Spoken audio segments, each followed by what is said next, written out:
Hello दोस्तों, आप सभी का स्वागत है इसके टेक्निकल क्लासेस में। तो चलिए दोस्तों, आज बात करेंगे यानी कि न्यू एक्सेप्टेड क्वेश्चंस 2023 का यानी कि डीसी मोटर का पार्ट 3 होगा। इससे पिछला वाला वीडियो आप लोग नहीं देखे हैं तो प्लीज़ प्लेलिस्ट मिल जाएगा सारा वीडियो, उसको वॉच कर लीजिए क्योंकि एग्जाम में बहुत हेल्पफुल होने वाला है।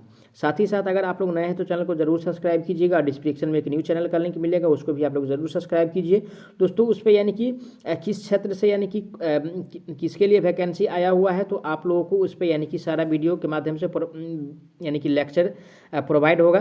तो आप लोग उस चैनल को जरूर सब्सक्राइब कीजिएगा। तो चलिए आज का सबसे पहला प्रश्न से स्टार्ट करते हैं। आज का सबसे पहला प्रश्न दिया है, विद्युत मोटर किस प्रकार की ऊर्जा का रूपांतरण करता है? कौन सा? यानी कि विद्युत मोटर। ठीक है, यानी कि जो ऊर्जा होता है मोटर जो होता है यानी कि किसको बदलता है वो हमको बताना है। ठीक है, तो दोस्तों यानी कि मोटर जो बदलता है यानी कि विद्युत ऊर्जा को, ठीक है, यानी कि विद्युत ऊर्जा को यांत्रिक में बदलता है। विद्युत ऊर्जा को यानी कि यांत्रिक में बदलता है। ठीक है, विद्युत ऊर्जा को यांत्रिक में बदला जाता है मोटर के द्वारा। ऑप्शन नंबर किस में दिया है? विद्युत ऊर्जा को यांत्रिक में।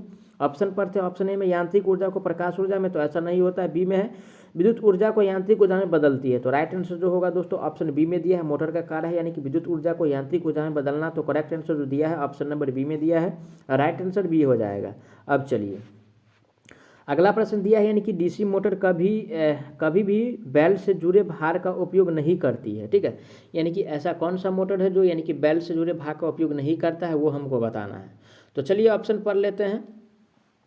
ऑप्शन ए में दिया है श्रृंखला मोटर। ठीक है भाई, श्रृंखला मोटर तो कभी नहीं करता है। ऑप्शन बी भी पढ़ लेते हैं, शंट मोटर, यानी कि शंट मोटर में होता है ऐसा। ठीक है, चलिए सी में दिया है यानी कि संचयी रूप से मिश्रित मोटर, इसका भी होता है। लेकिन डी में जो दिया है विभेदिक रूप, इसका भी होता है। लेकिन जो नहीं होता है दोस्तों यानी कि श्रृंखला मोटर का नहीं होता है, तो right answer option number A सही हो जाएगा। ठीक है, अब चलिए आज का अगला प्रश्न दिया है, यानी कि डीसी मशीन वाइंडिंग है। ठीक है, यानी कि डीसी मशीन वाइंडिंग जो होता है किस प्रकार का होता है दोस्तों? डीसी मशीन वाइंडिंग जो है यानी कि फुल पिच वाइंडिंग है। क्या है? यानी कि फुल पिच वाइंडिंग है। ठीक है, फुल पिच यानी कि वाइंडिंग है। ऑप्शन किस में दिया है? Full pitch winding. Option A में दिया है यानी कि छोटी पिच, तो छोटी पिच तो नहीं है। बी में दिया है फुल पिच वाइंडिंग, तो राइट आंसर जो होगा दोस्तों ऑप्शन नंबर यानी कि बी सही हो जाएगा। कौन सा? ऑप्शन नंबर बी सही हो जाएगा। अब चलिए आज का अगला प्रश्न दिया हुआ है, यानी कि एक डीसी मशीन में योग का कार्य है। ठीक है, यानी कि डीसी मशीन में जो योग का कार्य है वो क्या है, वो हमको बताना है। तो चलिए ऑप्शन पढ़ते हैं। ऑप्शन ए में दिया है दोस्तों यानी कि यांत्रिक सुरक्षा। ठीक है, यांत्रिक सुरक्षा प्रदान तो करता ही है, एकदम ठीक है। बी पढ़ लेते हैं, यानी कि एडी करंट को कम करता है, तो एडी करंट को कम नहीं करेगा भाई। ठीक है, सी में दिया यानी कि फ्लक्स पाथ को पूर्ण करने के लिए। ठीक है, इसके द्वारा यानी कि फ्लक्स का यानी कि रास्ता भी प्रोवाइड करता है। ठीक है, तो राइट आंसर जो होगा दोस्तों यानी कि ए और सी दोनों हो जाएगा। ऑप्शन किस में दिया है? ए और सी दोनों, तो ऑप्शन डी में दिया है। तो बेस्ट आंसर की बात किया जाए तो ऑप्शन डी हो जाएगा। अब चलिए आज का अगला प्रश्न है, एक डीसी शंट मोटर में यदि फील्ड करंट घटाया जाता है तो मोटर की गति क्या होगा? ठीक है, यानी कि क्या कह रहा है दोस्तों? यानी कि फील्ड करंट को घटाया जाता है। ठीक है, और जब दोस्तों यानी कि फील्ड करंट को घटाया जाएगा, ठीक है, तो मोटर का गति जो हो जाएगा यानी कि बढ़ जाएगा। ठीक है, यानी कि बढ़ जाएगा। अगर इसको घटाया जाता है करंट को तो इसका गति जो होगा यानी कि बढ़ जाता है। ठीक है, तो ध्यान दीजिए ऑप्शन किस में दिया है यानी कि बढ़ना।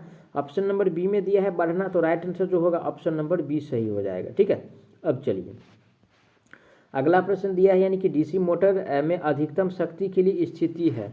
यानी कि डीसी मोटर के लिए अधिकतम यानी कि अधिकतम शक्ति के लिए क्या शर्त है वो हमको बताना है। तो चलिए ऑप्शन पढ़ते हैं। ऑप्शन ए में दिया है यानी कि बैक ईएमएफ जो है सप्लाई वोल्टेज के अगर बराबर हो तो, ऐसा नहीं होगा। बी में है यानी कि ईबी। ठीक है, ईबी बराबर यानी कि भी बट्टा में यानी कि 2 होगा तो हो सकता है बराबर। ठीक है, और सी में दिया है यानी कि ईबी बटा 2 बराबर यानी कि VS, तो ऐसा नहीं होगा दोस्तों। और डी में दिया है ईबी बराबर 2 गुने VS, तो इसके ऐसा भी हो तो यानी कि मोटर का यानी कि शक्ति अधिक नहीं होगा। तो दोस्तों राइट आंसर जो होगा ऑप्शन नंबर बी सही हो जाएगा। कौन सा? ऑप्शन नंबर बी राइट हो जाएगा। अब चलिए आज का अगला प्रश्न दिया है, डीसी मोटर को एसी मोटर से अधिक क्यों पसंद किया जाता है? ठीक है, तो दोस्तों यानी कि डीसी मोटर को का जो है का चुनाव ज़्यादातर क्यों किया जाता है वो हमको बताना है। ठीक है, तो चलिए ऑप्शन पढ़ते हैं। ऑप्शन ए में दिया है उच्च गति ऑपरेशन, तो ऐसा तो नहीं, इसके लिए तो चुनाव नहीं करते हैं। बी में है कम गति ऑपरेशन, इसके लिए भी नहीं करते हैं। सी में दिया है रेटेड गति ऑपरेशन, इसके लिए भी नहीं करते हैं। दोस्तों यानी कि इसका प्रयोग यानी कि चुनाव जो किया जाता है, ठीक है, यानी कि वेरिएबल स्पीड ऑपरेशन के लिए। ठीक है, यानी कि वेरिएबल स्पीड ऑपरेशन के लिए इसका चुनाव किया जाता है। तो राइट आंसर ऑप्शन किस में दिया है? ऑप्शन नंबर डी में दिया है। राइट आंसर की बात किया जाए तो ऑप्शन डी हो जाएगा। अब चलिए आज का अगला प्रश्न है, यदि यानी कि टी आर्मेचर टॉर्क हो और आई आर्मेचर करंट हो तो निम्नलिखित में से कौन सा संबंध जो है संतृप्ति से पहले डीसी श्रृंखला मोटर के लिए मान्य है। ठीक है, तो दोस्तों यानी कि डीसी श्रृंखला मोटर के लिए जो मान्य होता है यानी कि टी ए प्रोपोर्शनल जो होता है यानी कि आई ए स्क्वायर होता है। ठीक है, आर्मेचर करंट का यानी कि स्क्वायर होता है। ऑप्शन किस में दिया है? ऑप्शन ए में है टी ए प्रोपोर्शनल आई ए, तो ऐसा तो नहीं होगा। चलिए बी पढ़ लेते हैं, बी में क्या दिया हुआ है। तो दोस्तों बी में जो दिया हुआ है यानी कि टी ए प्रोपोर्शनल यानी कि आई ए स्क्वायर, मैंने पहले भी बताया था यानी कि इसका आर्मेचर करंट का यानी कि दुगुना होता है। तो ऑप्शन जो यानी कि इसका राइट बी सही हो जाएगा। ठीक है, राइट ऑप्शन बी है। अब चलिए आज का अगला प्रश्न दिया है यानी कि डीसी मोटर का पर कम्यूटेटर की स्पार्किंग के परिणाम स्वरूप है। ठीक है, यानी कि उसका स्पार्किंग जो होता है किसके परिणाम स्वरूप है वो हमको बताना है। तो चलिए ऑप्शन पढ़ते हैं। ऑप्शन ए में दिया हुआ है, ऑप्शन ए में दिया है बिजली की खपत में वृद्धि, एकदम करेगा। बी में दिया है कम्यूटेटर इंसुलेशन को नुकसान, एकदम नुकसान पहुंचाएगा। सी में है कम्यूटेटर सेगमेंट को नुकसान, इसको भी नुकसान पहुंचाएगा। तो दोस्तों यानी कि राइट आंसर जो होगा यानी कि तीनों कथन इसका यानी कि सही है। ठीक है, यानी कि कम्यूटेटर पर स्पार्किंग जो होता है तो यानी कि सब बढ़ने की संभावना होता है। तो राइट आंसर ऑप्शन नंबर इसका डी सही हो जाएगा। अब चलिए आज का अगला प्रश्न दिया हुआ है, आप देख सकते हैं स्क्रीन पे, यानी कि डीसी मोटर का प्रारंभिक प्रतिरोध सामान्यतः होता है। ठीक है, यानी कि डीसी मोटर का जो प्रारंभिक प्रतिरोध होता है कैसा होता है वो हमको बताना है। तो चलिए ऑप्शन पढ़ते हैं। ऑप्शन ए में दिया है यानी कि ऊंच, तो दोस्तों ऊंच नहीं होता है। ठीक है, बी में दिया अनंत, अनंत भी नहीं होता है दोस्तों, यानी कि डीसी मोटर। ठीक है, डीसी यानी कि मोटर का जो प्रतिरोध होता है यानी कि सामान्यतः यानी कि कम होता है।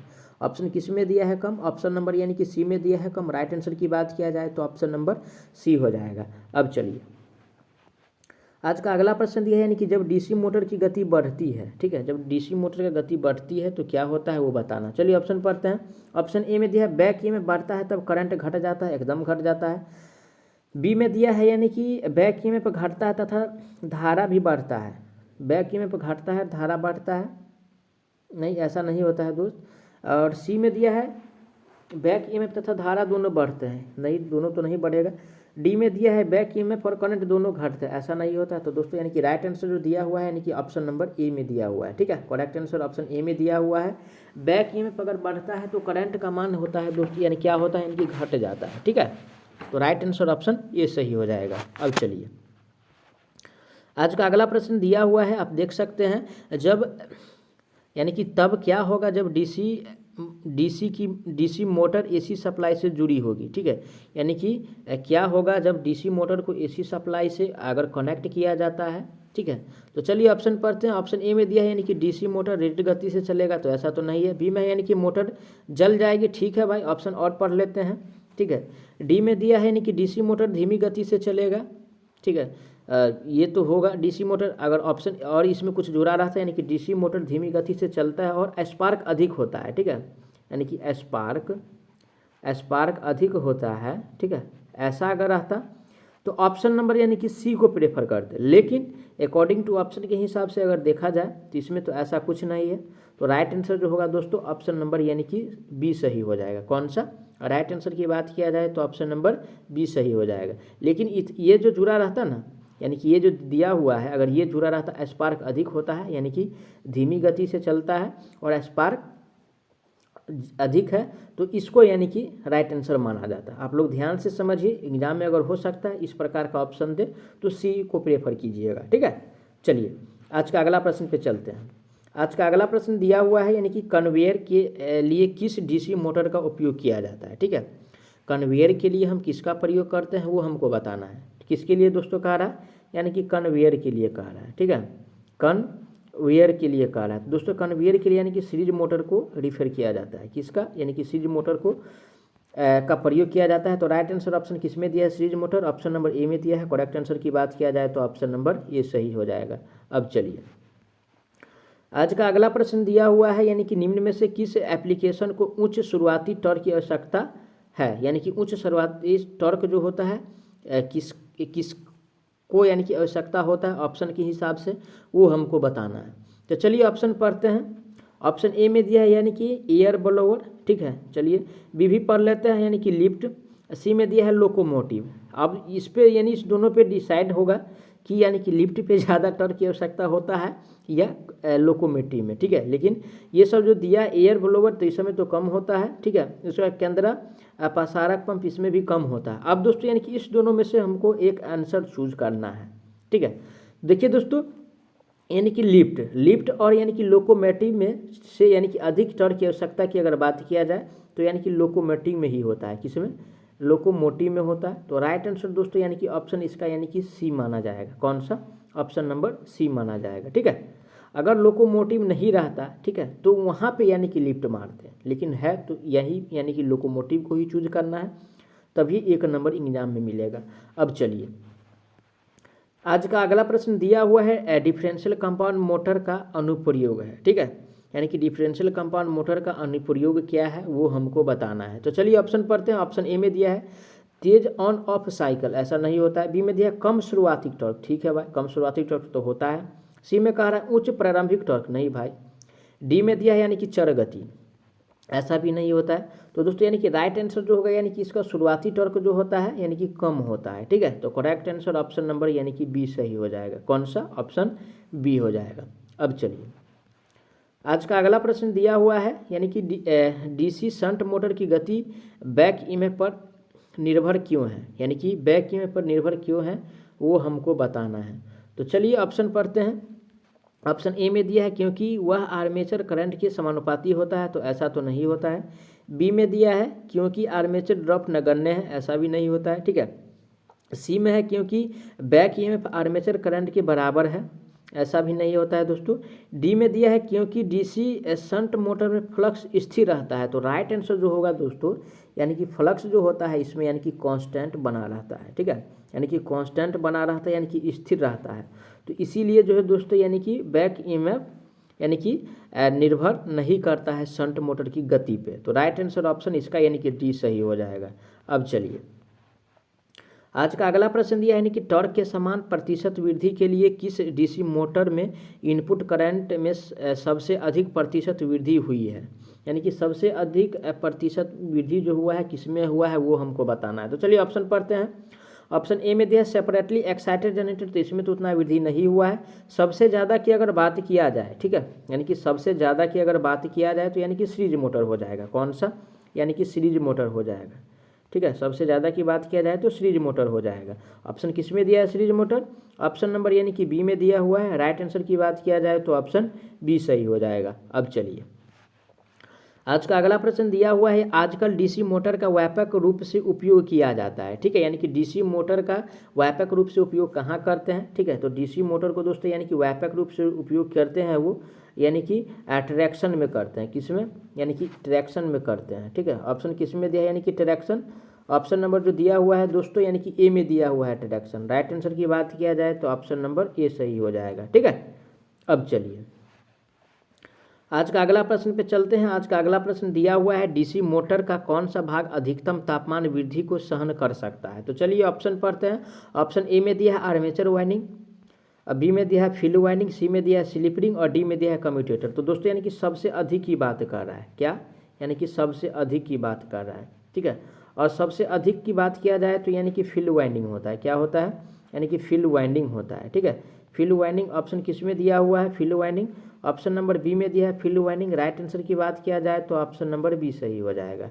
अब चलिए आज का अगला प्रश्न पे चलते हैं। आज का अगला प्रश्न दिया हुआ है डीसी मोटर में सॉफ्ट टॉर्क मोटर में डैश की वजह से कुल आर्मेचर टॉर्क टीए से यानी कि कम होता है, यानी कि किसके वजह से दोस्तों ये कम होता है वो हमको बताना है।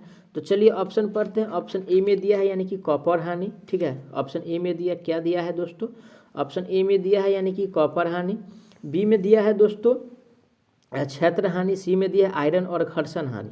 तो दोस्तों ये जो यानी कि कम होता है, ठीक है, ये जो कम होता है आयरन और, ठीक है, आयरन और कॉपर दोनों लॉस से, आयरन और घर्षण लॉस से, ठीक है, आयरन और घर्षण नुकसान से। तो ऑप्शन किस में दिया है? आयरन और घर्षण नुकसान।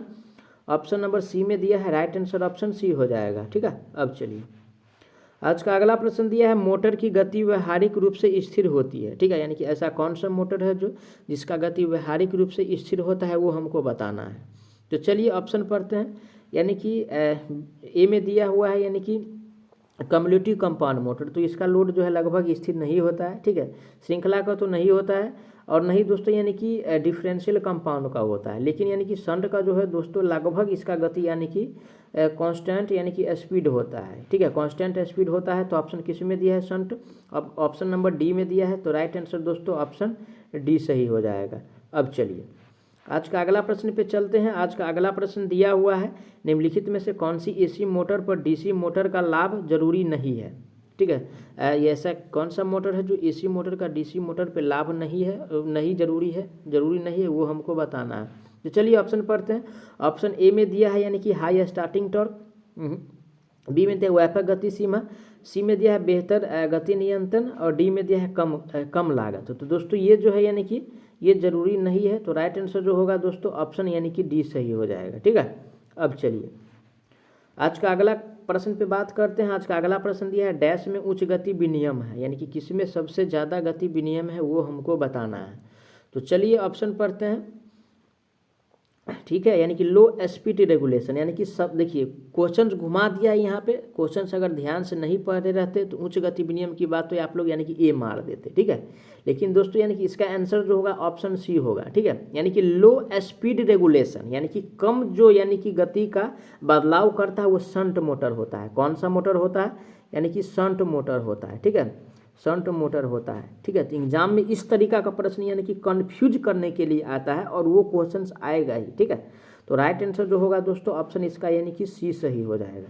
अब चलिए आज का अगला क्वेश्चन पे बात करते हैं। आज का अगला प्रश्न दिया है एक डीसी शंट मोटर के टॉर्क में बड़ी वृद्धि की मांग से पूरी होती है, ठीक है, यानी कि बड़ी वृद्धि की मांग से जो पूरी होता है क्या होता है वो हमको बताना है। तो चलिए ऑप्शन पढ़ते हैं। ऑप्शन ए में दिया है दोस्तों यानी कि गति में बड़ी कमी, ऐसा तो नहीं होता है, बी में गति में बड़ी वृद्धि, ऐसा भी नहीं होता है, सी में है करंट में बड़ी वृद्धि। तो दोस्तों करंट में वृद्धि होता है तभी यानी कि टॉर्क वृद्धि की मांग को यानी कि पूरा करता है। तो राइट आंसर जो होगा दोस्तों यानी कि ऑप्शन नंबर यानी कि सी सही हो जाएगा। कौन सा, ऑप्शन नंबर सी सही हो जाएगा, ठीक है। मैं आशा करता हूं दोस्तों आप लोग सारा प्रश्न को अच्छा से समझे होंगे। अगर कोई भी प्रश्न में किसी प्रकार का डाउट है तो उसके लिए कमेंट जरूर कीजिए, ठीक है, आपको जवाब बहुत जल्द मिलने वाला है। साथ ही साथ अगर आप लोग नए हैं तो चैनल को ज़रूर सब्सक्राइब कीजिएगा और वीडियो को प्लीज़ ज़्यादा से ज़्यादा ज़रूर शेयर कीजिए अपने दोस्तों तक, ताकि हमको भी कुछ मोटिवेशन मिल सके।